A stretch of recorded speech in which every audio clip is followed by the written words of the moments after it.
Okay बच्चों, हमने कल फार्मूला देखा था last time. Sign square theta plus cos square theta equal 1 होता है, करेक्ट। अगर हम इस फार्मूले के साथ कुछ और भी कर सकते हैं क्या? चलिए करके देखते हैं। अगर हम दोनों तरफ साइन स्क्वायर से डिवाइड करें तो क्या रिजल्ट मिलेगा? चलिए करके देखते हैं। Sine square theta by sine square theta plus cos square theta by sine square theta equal 1 by sine square theta. ठीक है, यहाँ साइन साइन कैंसिल हो जाएंगे, 1। Cos square by sine square क्या होता है? Cot square theta. 1 by sine क्या होते हैं? Cosec square theta. तो यहाँ से हम कह सकते हैं कि cosec square theta minus cot square theta 1 के इक्वल होते हैं, करेक्ट। मेरे पास रिजल्ट आया cosec square theta minus cot square theta equal 1। ठीक है, तो यहाँ से आपको पूछा जा सकता है कि बताइए कॉसेक स्क्वायर थीटा क्या होगा? तो cosec square theta equal 1 plus cot square theta. अगर कॉसेक थीटा पूछा जाए तो ये हो जाएगा √1 प्लस कॉट स्क्वायर थीटा। वहीं अगर आपसे पूछा जाए कि बताओ कॉट स्क्वायर थीटा क्या होगा, तो ये हो जाएंगे कॉसेक स्क्वायर थीटा -1। ठीक है, अगर कॉट थीटा पूछा जाए तो ये हो जाएगा √ कॉसेक स्क्वायर थीटा -1। ठीक है, अब देखिए एक चीज़ यहाँ से हम और भी कर सकते हैं। ये जो कॉसेक स्क्वायर थीटा है माइनस में कॉट स्क्वायर थीटा है, इसको हम देख सकते हैं यहाँ पर ये a स्क्वायर माइनस में b स्क्वायर है। तो क्या मैं इसको ऐसे लिख सकता हूँ? Cosec theta plus cot theta और cosec theta minus cot theta, ऐसे लिख सकते हैं। यहाँ से अगर हम ऐसे लिख सकते हैं तो हमको पता है ये तो 1 के बराबर था, तो 1 बाय इक्वल हो जाएंगे cosec theta plus cot theta cosec theta minus cot theta. ठीक है, यानी कि आप कह सकते हो कि 1 by cosec theta plus cot theta, ये आपको कॉसेक थीटा माइनस में कॉट थीटा के इक्वल होंगे। या एक यहाँ से ये भी कह सकते हैं आप कि 1 by cosec theta minus cot theta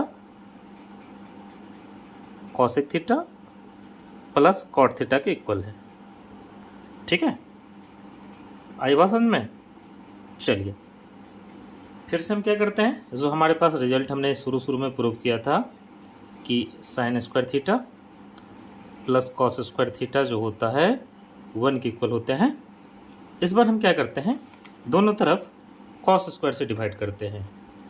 तो अगर आप कॉस स्क्वायर से डिवाइड करोगे तो cos square theta cos square theta cos square theta, sine by cos tan square मिलेगा, कॉस बाई कॉस 1 मिलेंगे, 1 बाई कॉस सेक स्क्वायर मिलेंगे। यानी कि हम कह सकते हैं कि सेक स्क्वायर थीटा माइनस में टेन स्क्वायर थीटा जो होगा वो 1 के इक्वल होंगे। ठीक है,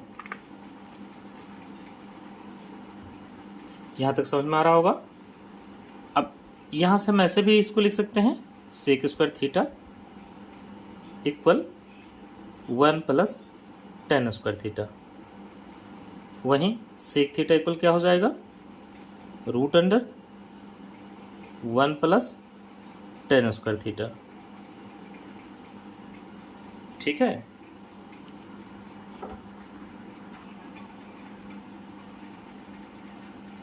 उसी तरह से अगर आपसे पूछा जाए कि टेन स्क्वायर बराबर क्या होगा भाई, तो टेन स्क्वायर इक्वल हो जाएंगे सेक स्क्वायर थीटा माइनस में 1। अगर टेन थीटा की वैल्यू पूछा जाए तो ये हो जाएगा √ सेक स्क्वायर थीटा माइनस में 1। यहाँ से एक रिजल्ट और भी हम लिख सकते हैं, जैसे ये मुझे दिख रहा है a स्क्वायर माइनस में b स्क्वायर के फॉर्म पे दिख रहा है। यहाँ हम लिख सकते हैं sec theta plus tan theta और sec theta minus tan theta जो कि 1 के इक्वल हो जाएगा। तो यहाँ से कह सकते हैं कि sec theta plus tan theta जो होगा अपना, so 1 by sec theta minus में टेन थीटा के इक्वल होंगे, और सेक थीटा माइनस में टेन थीटा जो होगा so 1 by sec theta plus tan theta के इक्वल होंगे। ठीक है बच्चों।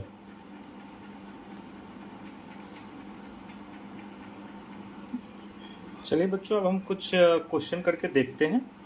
ये एनसीईआरटी से हमने क्वेश्चन लिया है एक्सरसाइज 8.1 से।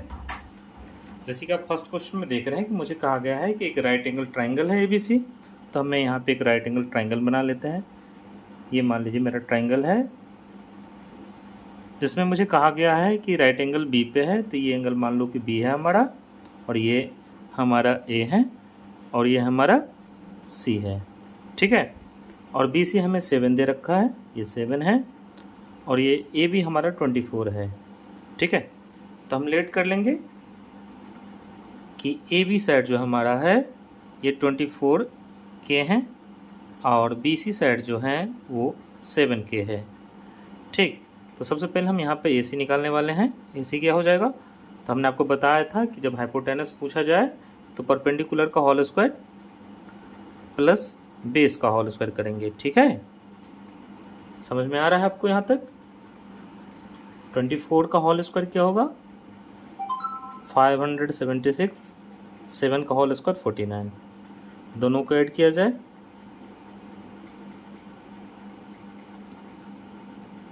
625, जिसका रूट 25 आएंगे। ठीक है, यानी कि हमारे पास AC 25 के। ठीक है। अब देखिए हमें क्या क्या पूछा गया। सबसे पहले पूछा गया है कि साइन A की वैल्यू बताओ। तो साइन A यानी कि इस एंगल की बारे में हमको कह रहा है। मैंने कहा था कि अगर जिस एंगल की बात कहे उसके ठीक सामने वाली साइड अपना परपेंडिकुलर कहलाएगा। तो यहाँ P अपना क्या हो जाएगा? हमने साइन का फार्मूला पीछे पढ़ा था, परपेंडिकुलर बाय हाइपोटेनस। तो P की वैल्यू हमारे पास क्या है? 7 के, और वहीं हाइपोटेनस हमने लाया है 25 के कैंसिल 7/25। ठीक है। फिर हमको पूछा गया है कि भाई कॉस A की वैल्यू बताओ। तो कॉस A क्या हो जाएगा? Base by hypotenuse. तो बेस यहाँ पे दे सकते हैं, ये 24 के बाय 25 के, जो आपको 24/25 देंगे। ठीक है। फिर हमें सेकंड क्वेश्चन में पूछा गया है कि बताओ साइन C क्या होगा और कॉस C क्या होगा। तो साइन C आपको कह रहा है, तो C तो मेरा ये वाली एंगल है, तो C के ठीक सामने वाली साइड अपना परपेंडिकुलर, और ये बेस कहलाएंगे, और ये हाइपोटेनस वही रहेगा। ठीक है।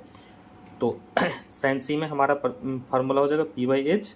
तो यहाँ पर नया परपेंडिकुलर मेरा हो गया 24 के बाय 25 हाइपोटेनस, के कैंसिल 24/25।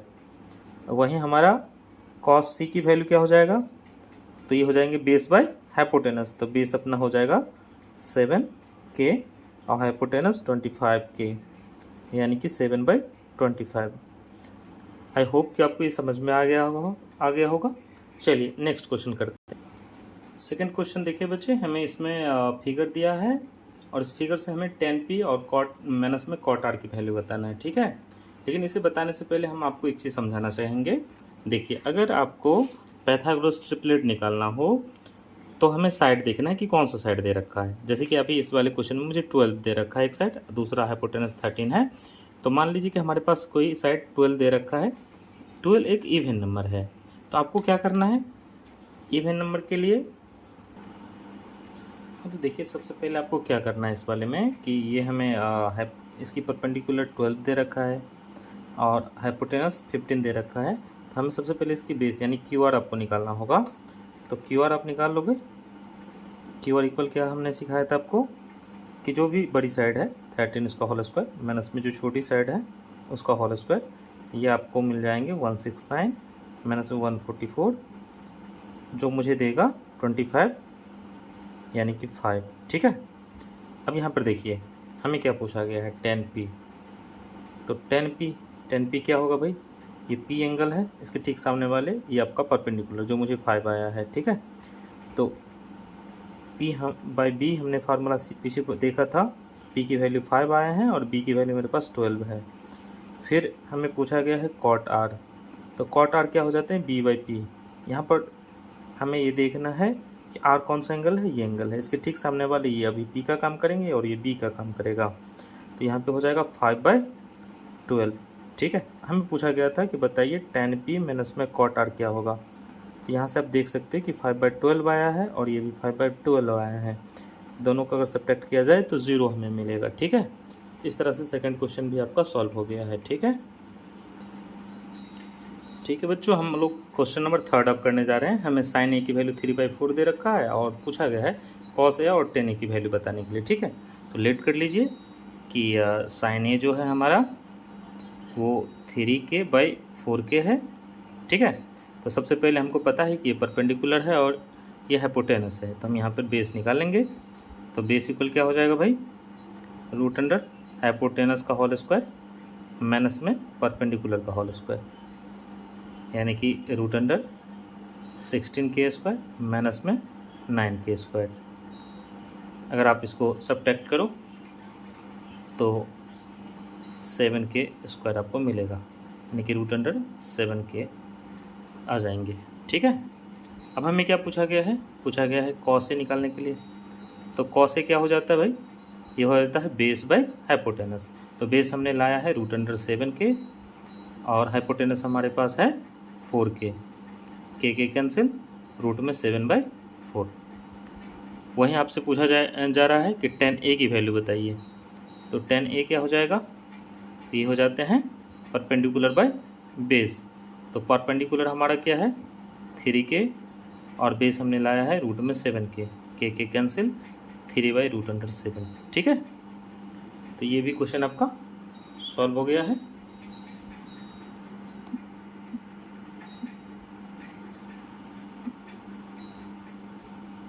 चलते हैं, देखिए बच्चों, हम लोग क्वेश्चन नंबर 4 अब करने जा रहे हैं। हमें दे रखा है 15 cot a = 8 और हमसे पूछा गया है कि साइन ए और सेक ए की वैल्यू बताएं।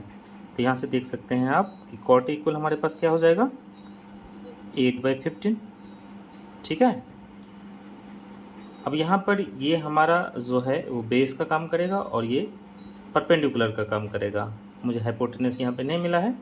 देखो बच्चों, मैं आपके साथ एक चीज़ और शेयर करना चाहूँगा। अगर मेरे पास अगर एक भी साइड कोई रहे तो हम बाकी के चीज़ निकाल सकते हैं बिना ट्रिपलेट लगाए हुए। मतलब ट्रिपलेट निकालने का मैं एक आसान सा तरीका आपको बताने जा रहा हूँ। ठीक है, तो चलिए पहले उसको सीखते हैं, फिर हम इस क्वेश्चन को सॉल्व करते हैं। देखो बच्चों, जैसे कि मेरे पास मान लीजिए कि एक साइड 3 दे रखा है। ठीक है, मुझे इसके बाकी के ट्रिपलेट निकालना है। तो आपको क्या करना है, अगर ये ऑड नंबर हो, जैसे कि अभी ये 3 है, 3 एक ऑड नंबर है, तो आपको क्या करना है, इसका होल स्क्वायर करना है। तो 3 का होल स्क्वायर क्या होगा, 9 होगा। अब इस 9 को आपको 2 हिस्सों में बांटना है। ठीक है, दोनों का डिफरेंस जो है 1 का होना चाहिए। क्लियर है, तो 9 को 2 हिस्सों में आप बांटोगे तो ये 4 और 5 आएगा। ये 3, 4, 5, ये एक ट्रिपलेट है। ठीक है, सिमिलरली जैसे मान लीजिए एक कोई और नंबर ले लेता हूँ, 7 ले लेता हूँ मैं। ठीक है, तो 7 का होल स्क्वायर 49 हो जाएंगे। अब इसको आप 2 हिस्सों में बांटो तो क्या होगा बताओ आप, एक तो 24, दूसरा होगा 25। तो 7, 24, 25, ये भी एक ट्रिपलेट है। ठीक है, सिमिलरली अगर मान लीजिए इसका अगर एक और भी हम एग्जांपल ले लेते हैं, जैसे कि मान लीजिए कि इस बार हम 9 लेने जा रहे हैं। तो 9 का होल स्क्वायर क्या होगा 81। 81 को भी आप 2 हिस्सों में बांटो तो क्या होगा, एक तो 40, दूसरा होगा 41। तो यहाँ कह सकते हैं कि 9, 40 और 41 ये तीनों भी क्या है, एक ट्रिपलेट है। लेकिन मान लीजिए अगर हमारे पास कोई इवन नंबर आ जाए, जैसे कि 6 आ गया, तब क्या करेंगे भाई। तो ये भी उसी तरह से है, लेकिन थोड़ा सा आपको इसमें ध्यान देना होगा। क्या ध्यान देना होगा, तो सबसे पहले आप क्या करोगे कि इस नंबर का होल स्क्वायर करोगे। इस नंबर का होल स्क्वायर क्या होगा 36। ठीक है, अब इस 36 का आपको हाफ करना है। ठीक है, 36 का हाफ क्या होगा 18 होगा। अब आपको यहाँ से 2 ऐसे नंबर चुनने हैं जिसके डिफरेंस 2 हो, 2 का डिफरेंस आए। जैसे कि मेरे पास 8 और 10 है। ठीक है, तो 6, 8 और 10 ये हमारे एक ट्रिपलेट बनते हैं। ठीक है, जैसे एक और एग्जांपल ले लेता हूँ मैं, जैसे कि 8 है। तो 8 है तो 8 का आप होल स्क्वायर करो जो कि 64 मिलेगा। फिर इसको आप क्या करो 2 हिस्सों में बांटो जो मुझे देगा 32। अब 32 को क्या करना है आपको कि 2 हिस्सों में आपको रखना है, जिन दोनों का बीच का डिफरेंस क्या आना चाहिए भाई 2 का होना चाहिए। ठीक है, इनका डिफरेंस क्या होना चाहिए 2 का होना चाहिए। तो नंबर मेरे पास क्या है 15 और 17। ठीक है, तो यहाँ पर 8, 15 और 17 क्या है, एक ट्रिपलेट है। ठीक है, इसी तरह से आपको याद रखना है, क्या याद रखना है भाई, कि ऑड अगर नंबर रहेगा तो ऑड नंबर का हम होल स्क्वायर करेंगे, और होल स्क्वायर करने के बाद उसे हम 2 हिस्सों में बांटेंगे, दोनों का डिफरेंस 1 का होना चाहिए।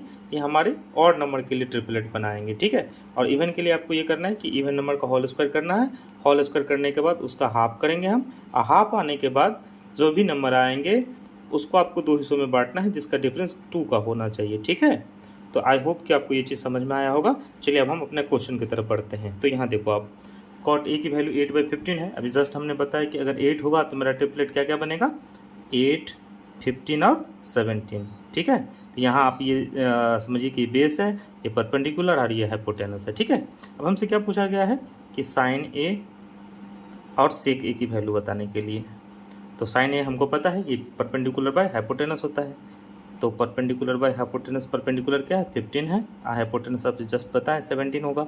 और सेक क्या होगा भाई, तो सेक होते हैं हाइपोटेनस बाय बेस, तो हाइपोटेनस 17 है और बेस क्या है हमारा 8 है। ठीक है, तो ये आपका क्वेश्चन नंबर 4 का सोल्यूशन रहा। ठीक है बच्चों, चलिए हम लोग नेक्स्ट क्वेश्चन की तरफ बढ़ते हैं।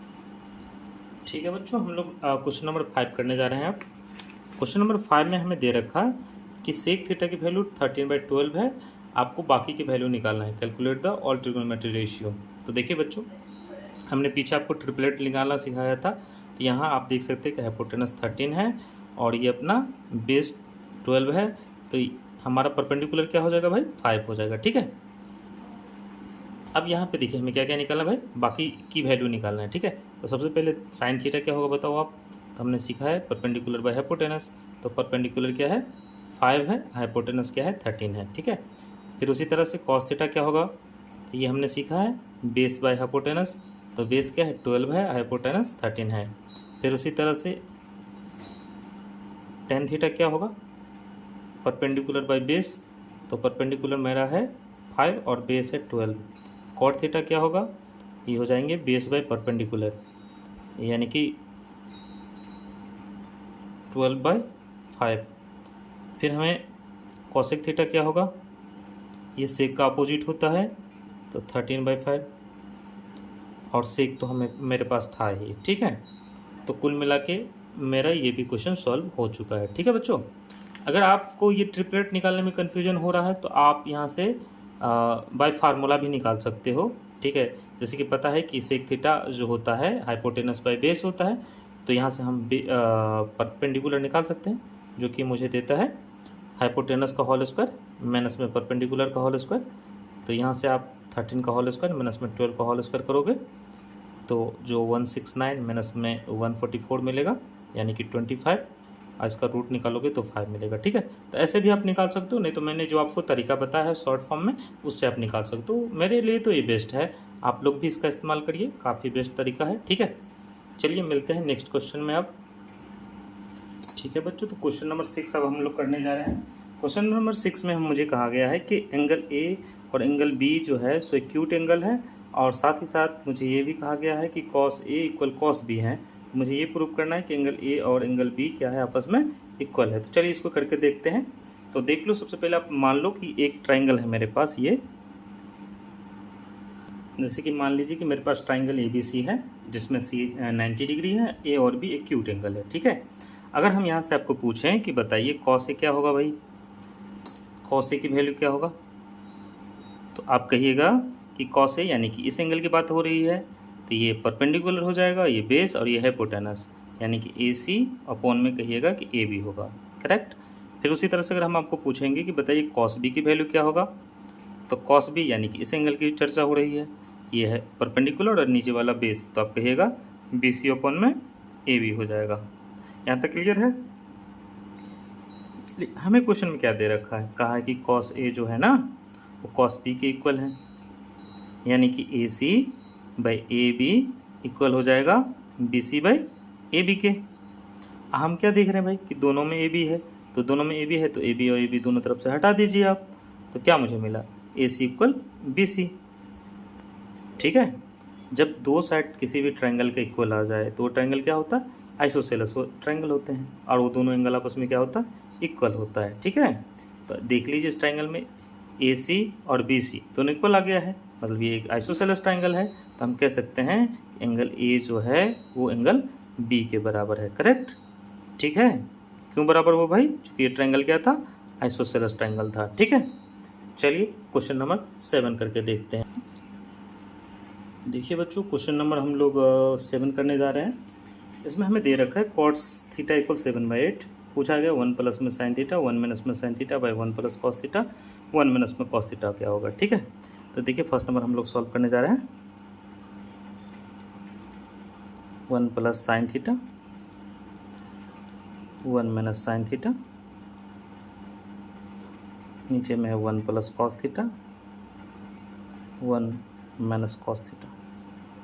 तो यहाँ देख सकते हैं आप, ये 1 प्लस में साइन ए प्लस में बी और ए माइनस में बी का मुझे यहाँ पे याद दिला रहा है। ठीक है, तो ये हो जाएगा ए का होल स्क्वायर माइनस बी का होल स्क्वायर, नीचे में भी सेम कहानी, ए का होल स्क्वायर माइनस बी का होल स्क्वायर। ठीक है, 1 माइनस में साइन स्क्वायर हमने पीछे देखा है कॉस स्क्वायर होते हैं, और वहीं 1 माइनस में कॉस स्क्वायर साइन स्क्वायर होते हैं। Cos by sine cot square होता है, और कॉट थीटा की वैल्यू 7/8 है, तो 7/8 का होल स्क्वायर। ठीक है, जो मुझे देंगे 49/64। ठीक है, सेकंड नंबर क्वेश्चन हमसे पूछा गया कि कॉट स्क्वायर थीटा क्या होगा। तो सेम चीज़ यहाँ पर भी 7/8 का होल स्क्वायर जो कि 49/64 होंगे। ठीक है, चलिए करते हैं क्वेश्चन नंबर 8। अब हम लोग क्वेश्चन नंबर 8 में हमें दे रखा है कि इफ 3 cot a = 4, चेक करना है कि 1 माइनस में ten square by 1 plus tan square A cos square A minus में साइन स्क्वायर ए के इक्वल हैं या नहीं है। ठीक है, चलिए करते हैं। तो सबसे पहले ये बताएं हमें आप कि अगर 3 cot a = 4 है तो cot a इक्वल क्या हो जाएगा? तो ये हो जाएंगे 4/3। ठीक है, tan क्या हो जाएगा भाई? तो tan इसके ठीक अपोजिट होते हैं, तो ये हो जाएगा 3/4। अब कॉस और साइन की बारी है। तो देखो मैंने आपको पीछे बताया था कि ये अगर बेस है ये परपेंडिकुलर है। ठीक है, तो हाइपोटेनस क्या होगी? तो याद है ट्रिपलेट क्या बनता था? 3, 4 और 5 का बनता था, याद है ना आपको? तो चलिए यहाँ पे हम लोग को कॉस की वैल्यू बताइए क्या होगा। कॉस स्क्वायर ने भी कॉस की वैल्यू बताओ। तो कॉस क्या होता है? Base by hypotenuse. तो बेस क्या है अपना? Cos A. तो बेस क्या है अपना? तो यहाँ बेस है अपना 4। ठीक है, तो 4/।